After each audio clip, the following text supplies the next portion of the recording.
오늘은 돌이켜진 자의 삶은 어떠해야 하는가라는 제목으로 말씀을 나누려고 합니다. 말씀을 같이 보실까요? 집 하인이 두 주인을 섬길 수 없나니 혹 이를 미워하고 저를 사랑하거나 혹 이를 중히 여기고 저를 경히 여길 것임이니라. 너희는 하나님과 재물을 겸하여 섬길 수 없느니라.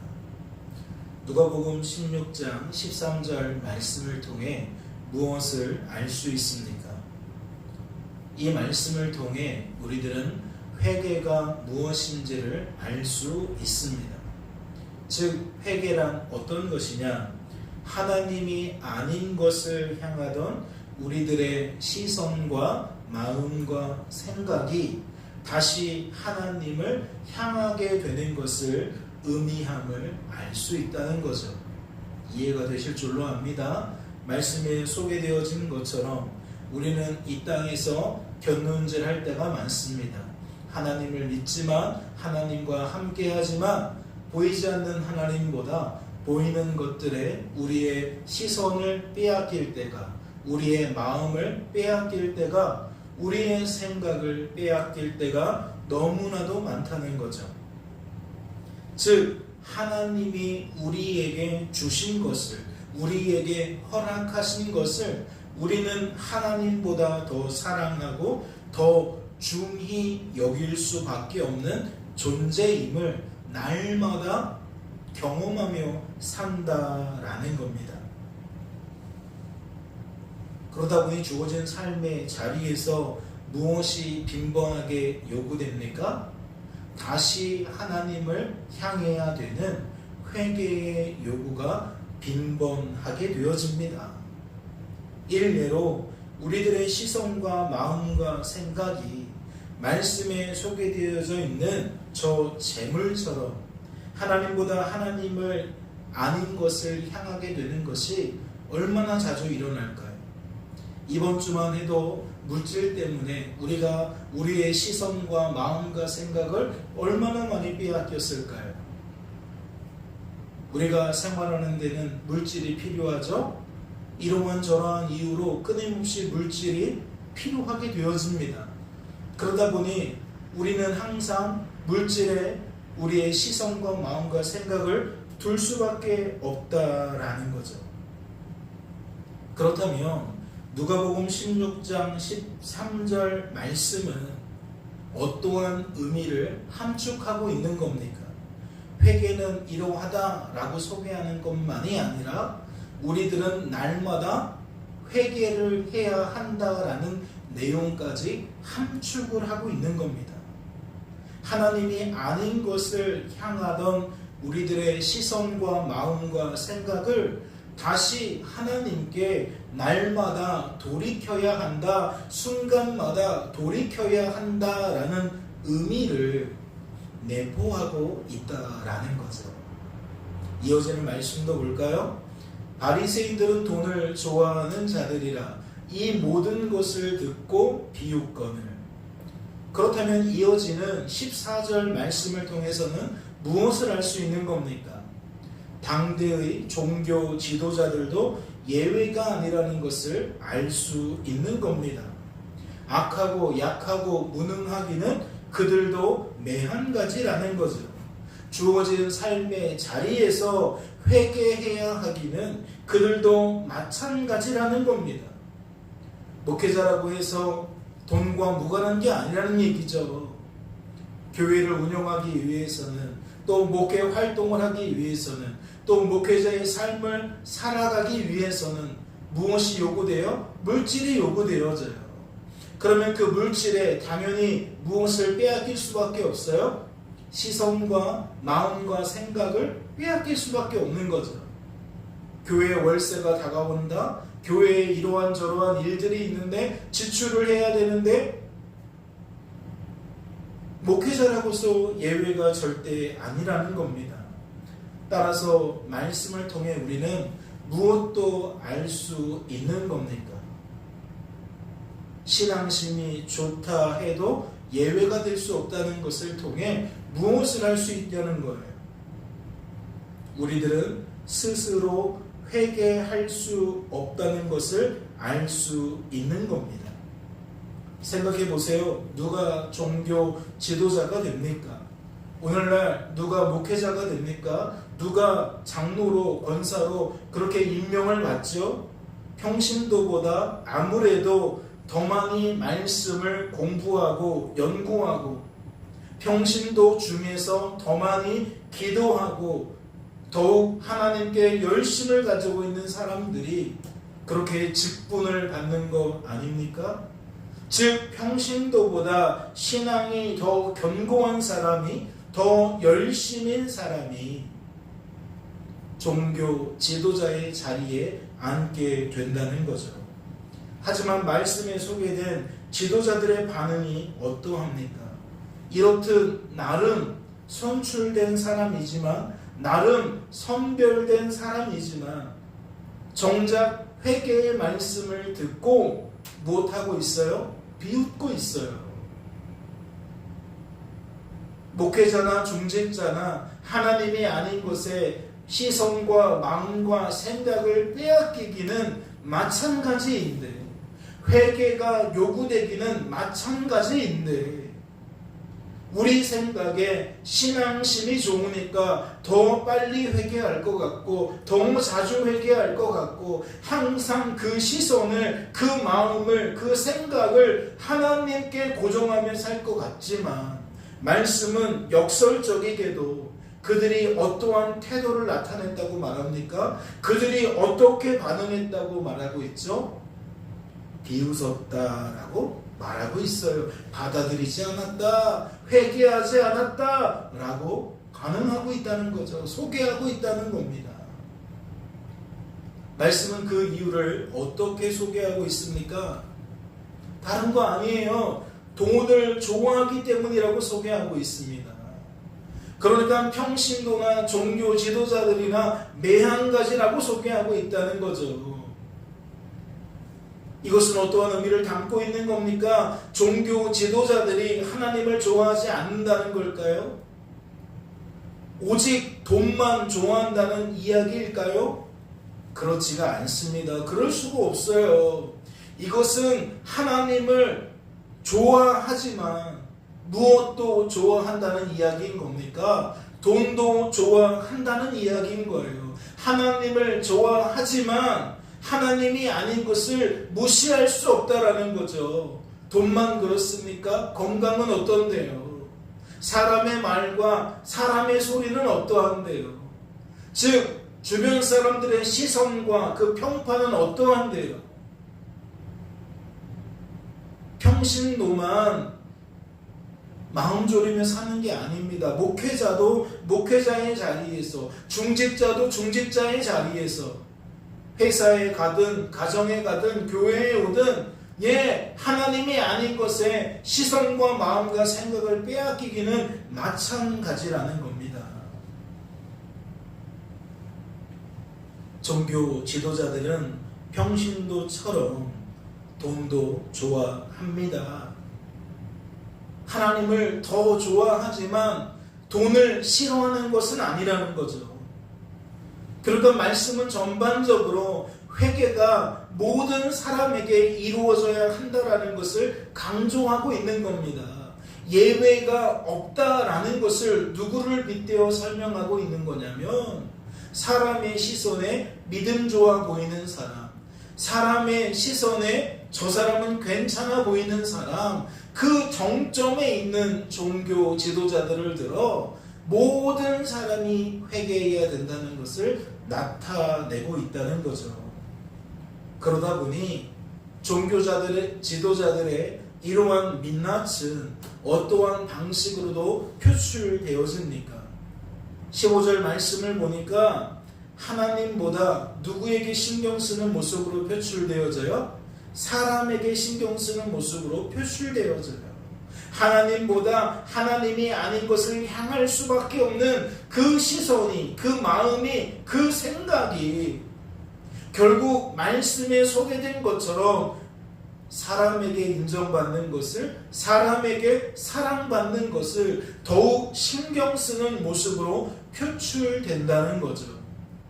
예수께서 이르시되 너희는 사람 앞에서 스스로 옳다 하는 자들이나 너희 마음을 하나님께서 아시나니 사람 중에 높임을 받는 그것은 하나님 앞에 미움을 받는 것이니라. 하나님보다 재물을 더 중히 여기고 하나님보다 재물을 더 사랑하는 모습이 이렇듯 하나님보다 사람을 더 중히 여기고 사람을 더 사랑하는 모습으로도 나타납니다. 그렇다면 훨씬 더 폭을 넓혀볼 수도 있는 거죠. 하나님보다 건강에, 하나님보다 성공에, 하나님보다 성과에, 하나님보다 얼마든지 하나님을 대체해서 우리의 시선과 마음과 생각을 빼앗아 버리는 것들은 수두룩하다라는 것을 부인할 수가 없는 겁니다. 그렇다면 묻지 않을 수가 없어요. 거듭해서 말씀을 드리지만 과연 우리들 중에 누가 자신을 예외라 할 수 있을까요? 과연 우리들 중에 누가 나는 그들과 다릅니다 라고 말할 수 있겠냐는 거예요. 저는 언제나 하나님 생각뿐입니다. 제 마음은 언제나 하나님으로 가득 차 있습니다. 제 시선은 언제나 하나님께 고정되어 있습니다 라고 말할 수 있겠냐는 겁니다. 만약 우리들도 예외가 아니라는 것을 이 시간 깨닫고 인정하고 고백하게 되신다면 우리들은 하나님의 말씀을 어떠한 시선으로 접근하면 좋을까요? 오늘 13, 14, 15절에 나타난 이 글귀를 보면서 우리는 어떠한 마음가짐으로 접근하면 좋겠냐는 겁니다. 저는 되도록 말씀을 가까이 할 때에 겸허한 마음으로, 겸손한 마음으로 접근해야 한다고 생각합니다. 즉 바리새인들의 모습을 통해 나의 모습을 발견할 수 있어야 한다는 거죠. 나는 저들과 마치 다른 것처럼 저들을 비판의 시선으로 볼 것이 아니라 저들의 모습이 곧 나의 모습인 줄 알고 저들의 모습을 통해 내 모습을 비판의 시선으로 바라볼 수 있어야 한다는 거죠. 그러면 우리의 입술이 성급하게 누군가를 향하여 죄의 열매를 맺을 수가 없겠죠.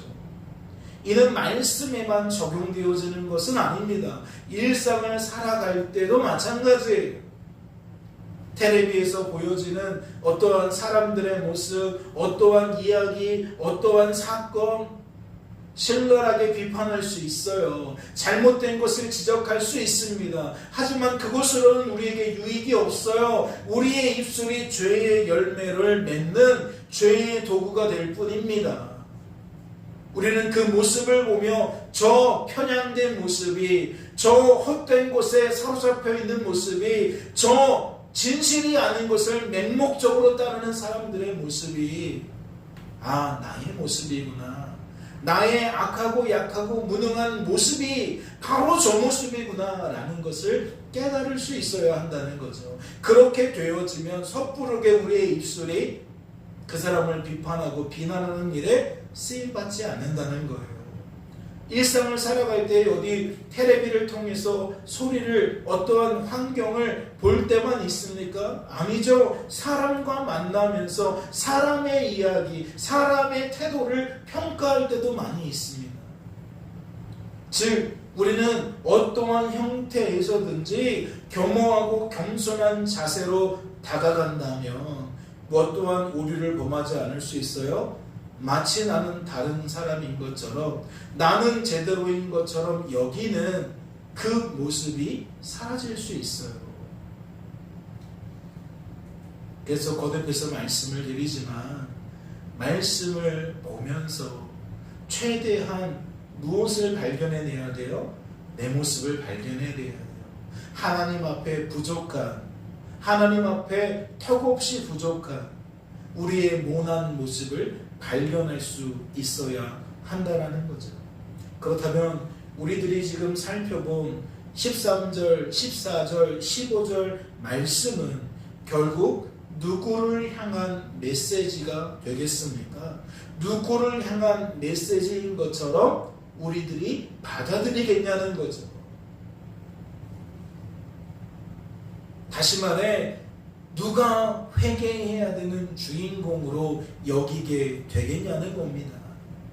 저는 겸허하고 겸손한 자세로 말씀을 접근할 때에 결국 내가 그 주인공으로 여기게 될 줄로 믿습니다. 텔레비를 보면서, 영화를 보면서, 사람들과 이야기를 나누면서, 아니면 그냥 지나가다가 어떠한 이 모습을 보게 되면서, 듣게 되면서 생각하기는 하나님 제가 회개해야겠네요 라고 나를 돌아보게 될 거라는 이야기이죠. 이런 이야기입니다. 혹 우리들이, 교회 다니는 우리들이 지도자 그룹이든지 평신도 그룹이든지 전혀 상관없다는 거죠. 교회 나온 지 1년 차든 10년 차든 30년 40년 차든 전혀 상관없다는 겁니다. 내가 어린아이인지 내가 노인이든지 전혀 상관없다는 거죠. 겸허하고 겸손한 자세로 말씀을 접근하며 주어진 삶을 바라보게 되어지면 우리는 항상 회개의 중심에 나라는 존재를 세워볼 수 있다는 거예요. 나의 시선이 어디를 향하고 있는지, 나의 마음이 어디를 향하고 있는지, 나의 생각이 무엇에 사로잡혀 있는지 발견할 수가 있다는 거죠. 깨닫는 은혜가 있으시기를 주님의 이름으로 소망합니다. 말씀을 보실까요? 인자가 온 것은 잃어버린 자를 찾아 구원하려 함이니라.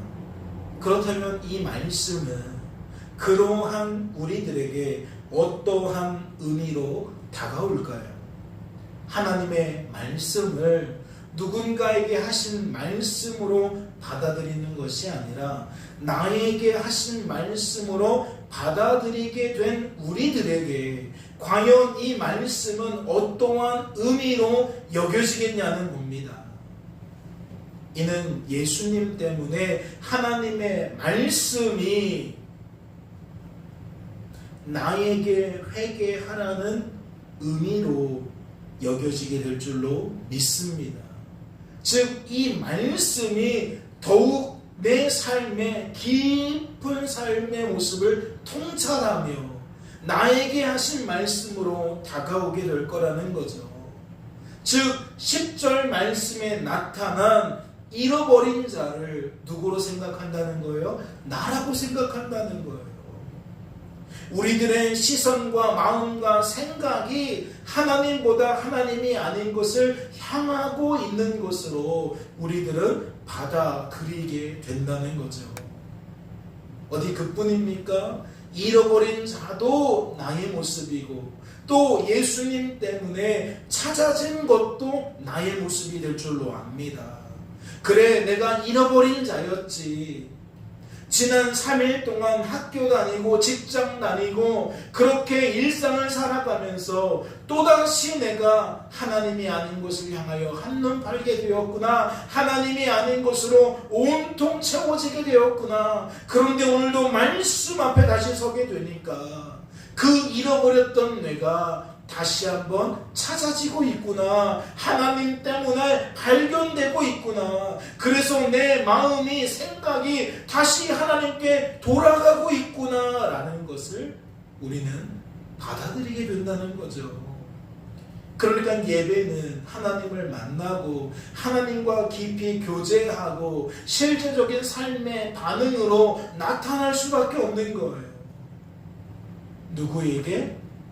말씀을 겸허하고 겸손한 자세로 접근하는 사람들에게, 그 사람에게는 보고 듣고 말하는 모든 것들이 나를 향한 말씀이기 때문에 그 나를 향한 메시지를 가지고 하나님 앞에 바로 서게 되어진다는 거죠. 나의 민낯을 인정하게 된다는 것이고 그러한 나를 붙들어 주시는 하나님을 또한 고백하게 된다는 거예요. 그러니 그러한 사람들에게는 말씀이 그냥 문자적으로 글귀가 아니라 살아있는 말씀이 되는 거죠. 생명력 있는 말씀이 되는 거예요. 내가 잃어버린 자였다라는 것을 생생하게 절감하고 내가 예수님 때문에 다시 찾아지게 된 자라는 것을 또한 생생하게 경험하면서 이러한 사람은 살아서 역사하시는 하나님과 더욱 밀접하게 동행하는 삶을 살아갈 수밖에 없다는 거죠. 말씀을 보세요. 삭개오가 서서 주께 여짜오되 주여 보시옵소서 내 소유의 절반을 가난한 자들에게 주겠사오며 만일 누구의 것을 속여 빼앗은 일이 있으면 내 갑절이나 갚겠나이다. 그렇다면 이 말씀은 그러한 우리들에게 어떠한 의미로 다가올까요? 시선과 마음과 생각이 다시 하나님을 향하게 된 사람들에게 이러한 변화가 삶의 태도를 통해 삶의 반응을 통해 반드시 나타나는구나 라는 것으로 다가올 줄로 압니다.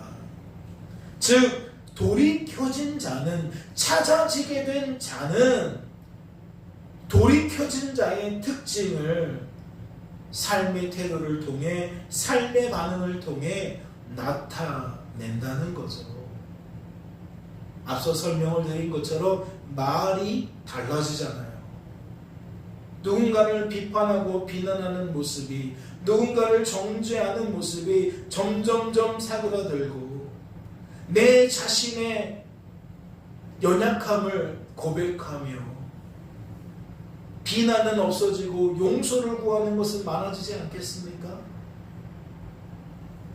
사람에게 온통 사로잡혀서 감정이 격양되는 것이 아니라 하나님 앞에 오히려 통회하고 자복하는 모습으로 나아가지 않을까요?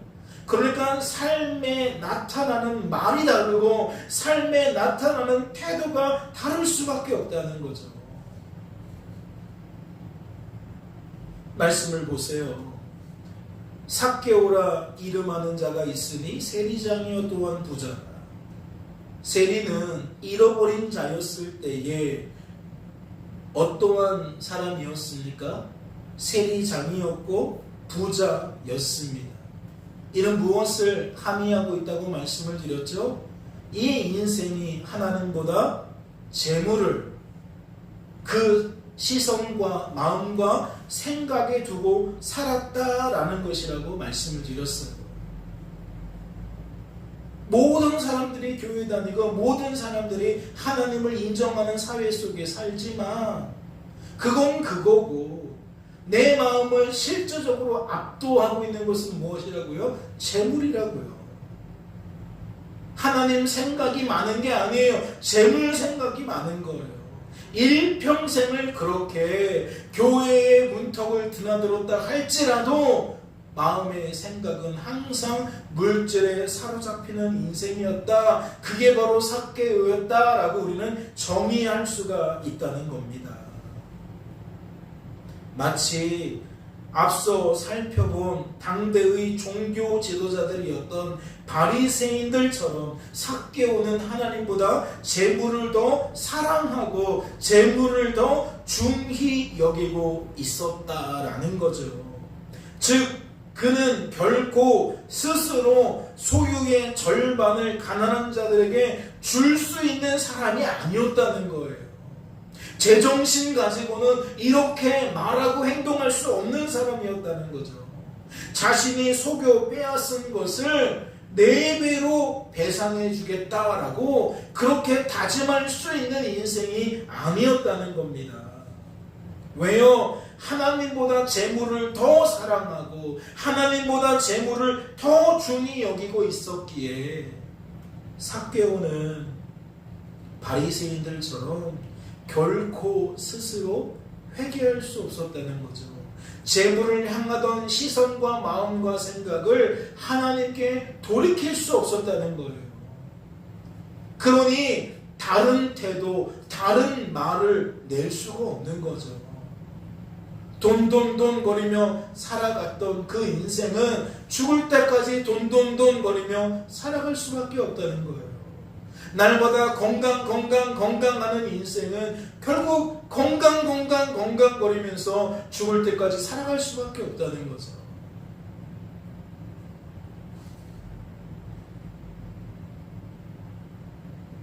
결코 삭개오는 스스로 이러한 삶의 태도와 삶의 반응을 나타낼 수 없는 사람이었다는 겁니다.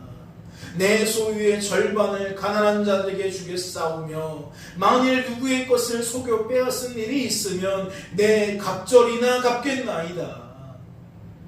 평상시에 그의 모습과 너무나도 동떨어진 모습이라는 거죠.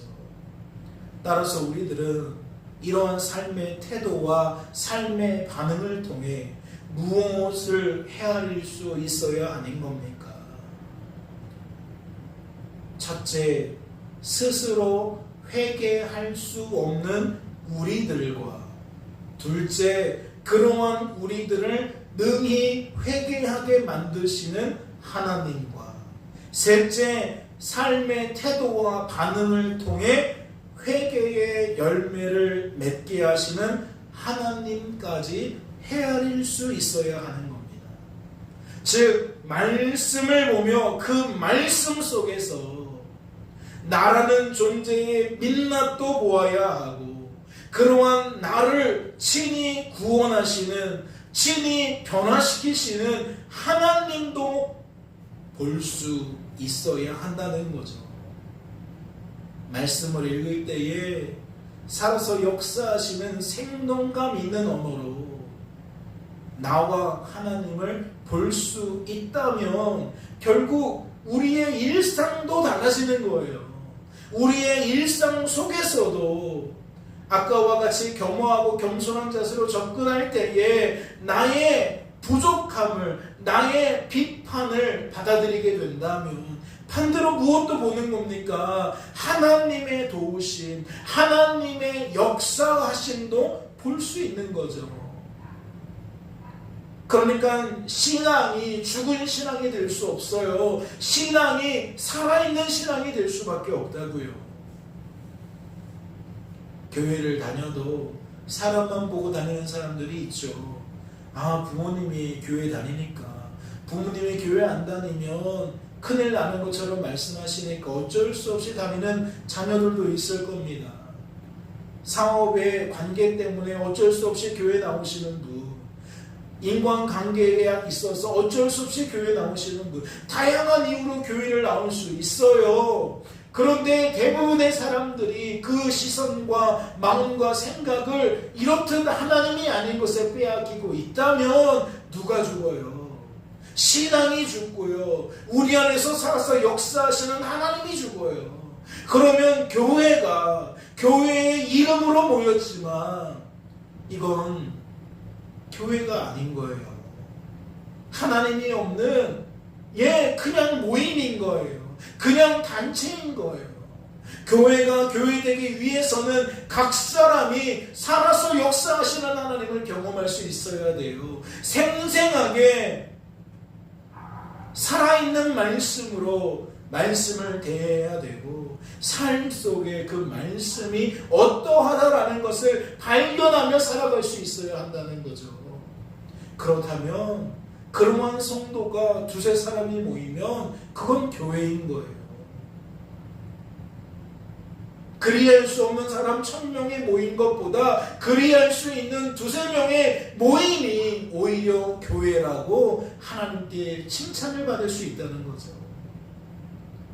생수가 흐르는 교회는 살아있는 교회 되기를 원합니다. 교회로 인정받는 교회 되기를 원합니다. 그러기 위해서는 거듭해서 말씀을 드리지만 무엇을 발견해야 된다? 보고 듣는 것을 통해 나를, 하나님이 반드시 필요한 나라는 존재를 발견할 수 있어야 한다. 말씀을 통해서 그러해야 되고 말씀 외에 일상을 살아가면서도 여러 가지 것들을 보고 들으며 발견할 수 있어야 된다. 그리고 무엇도 발견해야 된다? 그러한 나를 끊임없이 도와주시는, 끊임없이 찾아내시고 끊임없이 돌이켜주시는 역사하시는 살아있는 하나님도 발견할 수 있어야 된다. 이를 꼭 기억하실 수 있기를 주님의 이름으로 소망합니다. 말씀을 보실까요? 무사람이 보고 수군거려 이르되 저가 죄인의 집에 유하러 들어갔도다 하더라. 예수께서 이르시되 오늘 구원이 이 집에 이르렀으니 이 사람도 아브라함의 자손이미로다. 그렇다면 말씀에 소개된 무사람과 예수님의 태도와 반응은 어떻게 여겨야 합니까? 우선 7절에 나온 무사람에 대해서 생각해 볼까요? 삭개오의 집에 유하로 들어가시는 예수님을 보고 수군거리던 저들은 누구입니까? 말씀은 저들을 이렇게 소개해요. 예수께서 여리고로 들어가 지나가시더라. 삭개오라 이름하는 자가 있으니 세리장이요 또한 부자라. 그가 예수께서 어떠한 사람인가 하여 보고자 하되 키가 작고 사람이 많아 할 수 없어. 말씀을 통해 무엇을 알 수 있죠? 저들은 삭개오처럼 여리고를 찾아오신 예수님을 만나기 위해 모여든 사람이라는 것을 알 수 있어요. 즉 저들 역시 삭개오처럼 하나님 때문에 돌이 켜진 자들이라는 것을 우리는 확인할 수가 있다는 거죠. 그렇다면 7절에 나타난 저들의 모습과 앞서 살펴본 저 삭개오의 모습은 어떠한 차이를 나타내는 겁니까? 시작은 동일했잖아요. 하나님께 돌이켜져서 하나님을 그 시선과 마음과 생각이 향하게 되기는 마찬가지였다고요. 그런데 7절과 8절은 어떻게 갈라지는 겁니까? 삭개오는 계속해서 그 시선과 마음과 생각이 하나님을 향하고 있어요. 기적을 경험했습니다. 세리요 죄인인 자신을 예수님이 다가오셔서 이름도 불러주시고 나의 집에 같이 들어가시겠다고 말씀하시는 당시에 자주 일어나지 않는 기적과 같은 일들이 벌어졌어요. 그러면 삭개오의 입장에서는 자신이 원하는 것을 다 가졌다고 할 수가 있습니다. 그런데 삭개오의 마음은 8절에 나타난 것을 보니까 여전히 어떠해요? 돌이켜진 자의 상태예요. 회개하는 자의 상태입니다. 또다시 하나님보다 재물을 중요하게 여기는 게 아니에요. 그는 여전히 재물보다 하나님을 중요하게 여기고 있어요. 그래서 이러한 삶의 태도와 반응을 나타낸다는 거죠. 삭개오는 시작도 하나님이었고 과정도 하나님이었고 결론도 하나님이었어요. 지금 그렇게 하나님 안에서 쭉 흘러가고 있어요. 그런데 무사람은 어때요? 무사람은 시작은 하나님이었는데 지금은 사람이 되어져 버렸어요. 시작은 하나님이었는데 지금은 자신이 생각하고 있는 관념이었어요. 신념이었어요. 자신의 가치관이 올무가 되어서 예수님에 대한 흥미가 사라졌다고요. 예수님에 대한 존경의 마음이 사라졌다고요. 예수님을 향하던 시선과 마음과 생각이 매우 긍정적이었던 그들이었지만 지금은 예수님이 저 삭개오의 집에 들어가는 것을 보는 순간 부정적인 것으로 확 바뀌어져 버렸다는 겁니다. 말씀을 보세요. 말씀은 무엇을 나타내죠? 모든 세리와 죄인들이 말씀을 들으러 가까이 나아오니 바리새인과 서기관들이 수군거려 이르되 이 사람이 죄인을 영접하고 음식을 같이 먹는다 하더라. 바리새인과 서기관들은 애당초 무사람들처럼 하나님을 향한 시선의 변화가 없어요. 하나님을 향한 시선의 마음의 생각의 변화가 없어요. 즉 회개와 무관한 사람들입니다. 그런데 이 회개와 무관한 사람들이 어떠한 특징을 나타내고 있어요? 예수님을 보면서 수군거리는 특징을 나타내고 있어요. 뭐 저런 인간이 다 있어. 불신을 이미 가득 드러내고 있는 사람들이었다는 거죠. 그런데 이 모습이 지금 누구와 똑 닮아 있는 거라고요? 회개의 은혜 속에 거하다가 미끄러진 무사람들과 동일하게 재현되고 있다는 거예요. 회개의 은혜를 경험해보지 못한 저들과 회개의 은혜를 경험했던 사람이 같은 태도와 같은 반응을 내고 있다는 거죠. 그렇다면 이것이 의미하는 바가 무엇입니까? 무사람은 변질되었다는 것을 말하는 거예요. 또한 스스로 회개할 수 없는 존재라는 것을 확인하는 거죠. 이 무사람이 어떻게 예수님에 대하여 흠모하는 마음을 가질 수 있었을까? 이것은 저들 스스로 낸 것이 아니라 하나님의 은혜요, 하나님의 기적이었구나. 하나님의 은혜와 기적이 없었다면 이 사람들은 회개할 줄 모르는 바리새인과 서기관들처럼 늘 예수님에 대하여 부정적인 생각으로만 채워졌겠구나 라는 것을 확인할 수가 있다는 거죠. 그리고 또 무엇도 알 수 있어요? 하나님 때문에 잠시 회개했을지라도, 잠시 회개의 상태에 머물게 되었을지라도 하나님의 은혜가 사라지면, 하나님의 도우심이 사라지면 우리들의 시선과 마음과 생각은 즉시 하나님이 아닌 것을 향하게 된다는 것을 알 수 있어요. 하나님 때문에 예배 자리에 오신 여러분을 축복합니다. 하나님의 기적이고 하나님의 도우심이에요. 그래서 우리들은 지금 하나님으로 우리의 시선과 마음과 생각이 채워지고 있는 거예요. 그런데 무사람을 보면 무엇도 알 수 있는 거죠? 우리는 예배가 끝나자마자 즉시 돌아설 수 있다는 것을 알 수 있는 거예요. 정문을 열자마자 우리의 생각은 또 온통, 우리의 마음은 또 온통, 우리의 생각은 또 온통 하나님이 아닌 곳으로 가득 채워질 수밖에 없다는 거죠.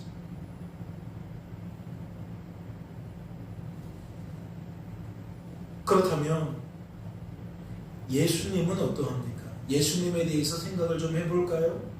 예수님은 이 사람도 아브라함의 자손이미로다 라고 선포하셨습니다. 그렇다면 이것이 담고 있는 의미가 무엇일까요? 거듭해서 말씀을 드리지만 종교 지도자들 예외가 아니라니까요. 은혜를 체험한 무사람들 예외가 아니라니까요. 모든 인생들은 하나님이 아니면 하나님의 자녀가 될 수 없어요. 아브라함의 자손이 될 수 없어요. 그런데 사람들의 인식은 이 사람이 아브라함의 자손입니까? 이러한 죄인이, 이러한 형편없는 사람이 아브라함의 자손일 수 있는 겁니까? 라고 자신은 볼 줄 모르고 남만 비판하고 있어요. 남만 비난하고 있어요. 어떻게 예수를 믿어도 저렇게 믿지? 나는 괜찮은 사람인 것처럼 다른 사람만 비판하고 비난하고 있다고요. 그런데 예수님은 말씀하신 거죠. 이 사람도 아브라함의 자손이다. 이 사람도 아브라함의 자손이다. 너희들이 볼 때에 그렇게 비난받고 그렇게 형편없어 보이는 이 사람도 아브라함의 자손이 될 수 있다. 무슨 얘기예요? 무사람과 빗대어 볼 때에 이는 누구나 하나님의 자녀가 될 수 있다는 거예요. 성부, 성자, 성령 하나님의 구원 계획을 따라 하나님이 택하시고 하나님이 인친 자들은 하나님 때문에 누구나 하나님의 자녀가 될 수 있다는 거죠. 아무리 부족해도 아무리 흉악해도 하나님의 자녀가 될 수 있다는 겁니다. 그렇다면 이것은 어떠한 의미를 함축하고 있는 거죠? 하나님의 자녀는 우리들이 스스로 자격을 갖추어서 되는 것이 아니라 하나님의 은혜로, 하나님의 자비로, 하나님의 호의로 되어진다는 거예요. 그러니 내가 누군가를 신랄하게 비난하고 비판하는 것은 무엇을 망각한 자라는 것을 나타내는 겁니까? 목회자도 상관없고 중직자도 상관없어요. 입만 열면 누군가를 향하여 비난과 비판을 일삼는다면 그 사람은 하나님의 은혜를 망각한 거예요. 그 사람과 조금도 다를 바 없는 자신을 망각한 거예요. 나를 괜찮은 사람이라고 착각하는 거예요. 저 사람은 어리석고 저 사람은 지혜 없고 나는 그렇지 않은 것처럼 여기는 오만이고 교만인 거예요. 성도는요, 하나님의 은혜로 먹고 사는 거예요. 하나님의 자비로 먹고 사는 거예요. 하나님의 호의로 먹고 사는 거예요. 하나님의 은혜가 아니면 내 입술이 저 사람과 뭐가 달라요? 내 손과 발이 저 사람과 무엇이 달라요? 내가 지금 눈에 불을 켜고 비난하고 비판하는 사람과 나는 하나도 다르지 않아요. 그렇다면 하나님의 자녀가 된 자들은, 하나님 때문에 돌이켜진 자들은 주어진 삶 속에서 어떠한 태도와 반응을 나타내는 것이 당연한 겁니까? 이제 이것이 오늘 설교의 중심 내용 아니겠어요? 돌이켜진 자의 삶은 어떠해야 하는지 한번 고민해 보자고요. 말씀은 그 힌트를 이렇게 제시합니다. 그 중에 한 사람이 자기가 낳은 것을 보고 큰 소리로 하나님께 영광을 돌리며 돌아와 예수의 발 아래에 엎드려 감사하니 그는 사마리아 사람이에요. 이 사마리아 사람이라는 것이 당대의 유대인들에게 얼마나 비난받는 사람인지 몰라요. 얼마나 비판받는 사람인지 몰라요. 종교 지도자들에게 더욱 비난받고 더욱 비판받겠죠. 즉 신앙에 열심히 있는 사람들에게 더욱 무시받는 사람들이었어요. 그런데 말씀은 상황을 뒤바꾸고 있어요. 유대인들은 돌아오지 않는 거예요. 당대의 종교 지도자들은 말만, 입술만 열면, 입술만 벌리면 예수님에 대하여 끊임없이 수군거릴 뿐이에요. 그런데 늘 비난의 대상이고 비판의 대상이었던 사마리아 사람은 회개의 은혜를 받고 회개의 은혜를 또 받고 회개의 은혜를 또 받고 결국 누구처럼? 삭개오처럼 계속 하나님으로 시선과 마음과 생각이 채워져요. 그러니까 어떤 삶의 태도를 나타내요? 삭개오는 소중하게 여기던 재물도 다 포기하는 모습을 나타내었다면 사마리아 사람은, 다른 사람들은 다 볼일 끝났으니까 예수님께 찾아오지 않았는데 예수님을 찾아와요. 예수님을 찾아와서 어떻게 반응합니까? 하나님 찬양해요. 하나님께 찬양으로 영광 올려드립니다. 찬양과 감사는 동의어예요.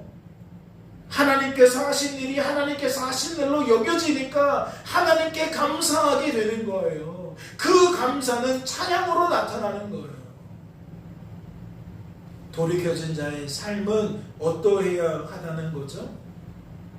범사에 비난하고 비판하는 것이 아니라 범사에 하나님께 영광 올려드리는 거예요. 범사에 하나님께 감사하게 되는 거예요. 왜요? 그 사람은 내가 한 것이 아님을 아는 사람이니까요. 내가 오늘 나의 선을 낸 것으로 여기지 않으니까요.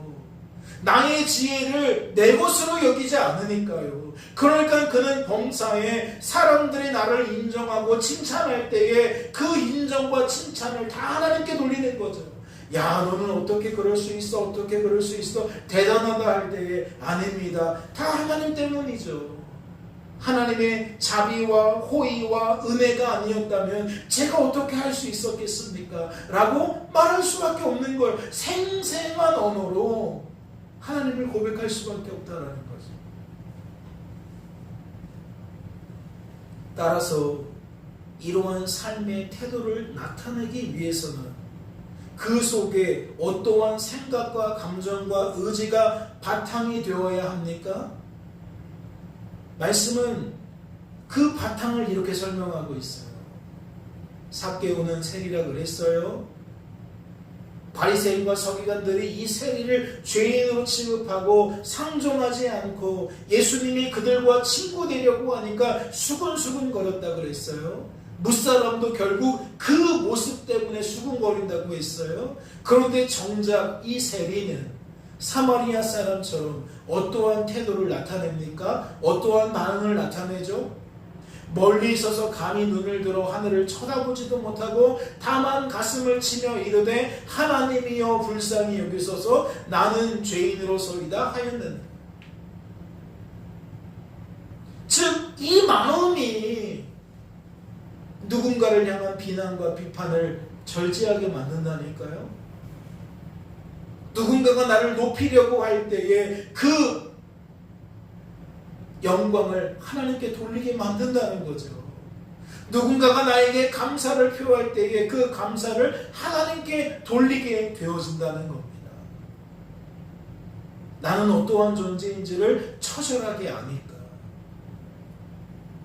누군가가 나를 그렇게 여기는 것을 참아낼 수가 없는 거죠. 견뎌낼 수가 없는 겁니다. 사람에게 인정을 받고 사람에게 사랑받으려고 하는 자는 아까도 보았지만 당대의 종교 지도자들이었어요. 하나님보다 재물을 더 좋아하는 그들이었습니다. 그들의 시선과 마음과 생각이 하나님보다 사람을 향하고 있었던 사람들의 반응이었어요. 그런데 이와 같이 하나님을 향하고 있는 자들은 반응이 달라요. 태도가 달라요.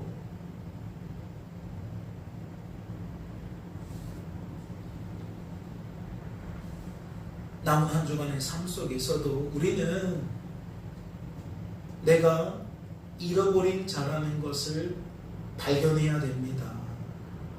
나는 늘 잃어버려진 자로 살아갈 수밖에 없다는 거 발견해야 돼요. 하지만 그것으로는 안 됩니다. 나는 죄인입니다만 발견해서는 안 돼요. 주여 나를 불쌍히 여기소서 또 발견해야 되고 하나님 나를 구원해 주셔서 감사합니다도 발견해야 되죠. 그래야 어디까지 나아가요? 하나님께 영광을 돌리고 감사와 찬양으로 나아가요. 말씀이 이제 머리에 그려지십니까? 신앙생활이 무엇인지 아시겠어요? 일상을 살아가며 죽은 믿음, 죽은 신앙을 가지고 살지 마세요. 그건 성도가 아니에요. 성도의 삶이 아니에요. 교회의 모습도 아닙니다. 살아있는 믿음, 생생한 믿음을 가지고 있다면 우리는 이와 같이 내가 어떠한 존재인지도 알지만 내가 하나님 안에서 어떠한 존재로 발견되어지는지도 아는 거예요. 그러니까 잃어버린 자와 찾아진 자가 바로 우리 안에 공존하고 있다는 거죠. 이러한 사람은 하나님을 어떻게 안 사랑해요?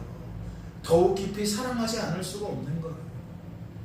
남은 한 주간의 삶 속에서도 하나님이 아닌 것을 향하던 그 시선이, 그 마음이, 그 생각이 하나님 때문에 깨달아질 뿐만 아니라 인정되어질 뿐만 아니라 고백되어지기를 원하고 그곳에 머무는 것이 아니라 하나님 때문에 다시 하나님께 돌이켜지는 자리까지 나아가는 저와 여러분 될 수 있기를 소망합니다.